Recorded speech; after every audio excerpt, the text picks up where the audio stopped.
సికింద్రాబాద్లోని చరిత్రాత్మకమైన చిలకలగూడ కట్టమైసమ్మ దేవాలయంలో ఎమ్మెల్యే పద్మారావు గౌడ్ పట్టు వస్త్రాలు సమర్పించారు. ఈ సందర్భంగా ఆలయంలో అమ్మవారిని దర్శించుకుని ప్రత్యేక పూజలు చేశారు. రాష్ట్రం సుభిక్షంగా ఉండాలని ఆకాంక్షించారు. సకాలంలో వర్షాలు పడి పాడి పంటలతో రాష్ట్రం బాగుండాలన్నారు.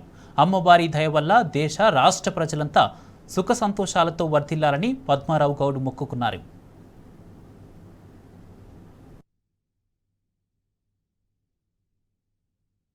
దేశమే కానీ క్షామానికి గురికాకుండా సకాలంలో అన్ని సీజన్స్ వర్షాలు ఎండ వాన చలికాలం అన్ని కూడా సకాలంలో నడిచి దేశ ఆర్థిక పరిస్థితి రాష్ట్ర ఆర్థిక పరిస్థితి బాగుండి ఈ అమ్మవారి కృప వల్ల మా సికింద్రాబాద్ శాసనసభ ప్రజలంతా సుఖ సంతోషాలతో ఉండాలి. ప్రతిసారి రంగరంగ వైభవంగా ఇంతకంటే ఎక్కువ పూజలు అమ్మవారి పూజలు చేసి ఆమె కృపకు పాత్రులై వాళ్ళ కుటుంబాలన్నీ ఆయుర ఆరోగ్యాలతో వరదలాలని చెప్పి మనస్ఫూర్తిగా కోరుకుంటున్నాను.